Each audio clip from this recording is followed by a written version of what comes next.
Et malheureusement, Dieudonné, pour compenser ça, c'est-à-dire cette baisse de revenus due à ces persécutions, s'est autorisé, alors il s'est autorisé, sans doute, c'est à compenser cette baisse de revenus qui, à l'époque, venait du spectacle, par des escroqueries.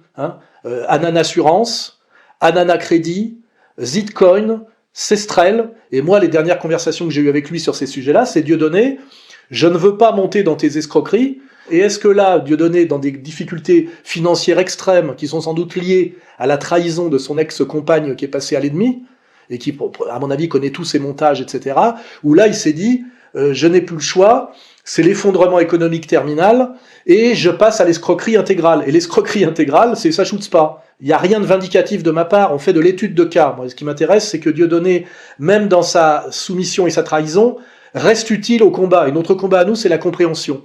Et ce qui s'est passé, effectivement, c'est que je pense que le fait que son ex-compagne, Noémie, se soit retournée contre lui récemment, on l'a vu dans une interview dans Libération, et se soit mise dans les mains de ses pires ennemis, c'est-à-dire une avocate qui est dans le réseau Jakubowicz, ça a dû l'affaiblir terriblement sur le plan économique, puisqu'elle connaît tous ses montages, sans doute. Et là, il était, comment dirais-je, promis à la ruine.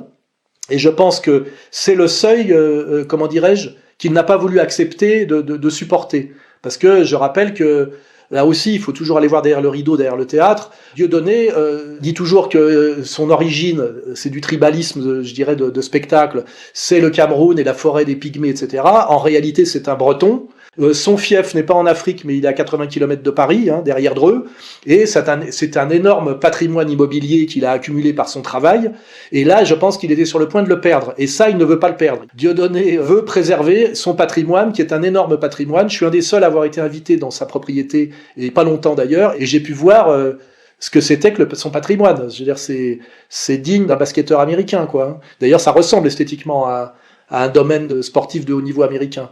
On est dans le billard blanc, on est dans la salle de projection de cinéma, piscine couverte de 25 mètres. Enfin, les petites gens qui le suivent n'ont pas idée de tout ça.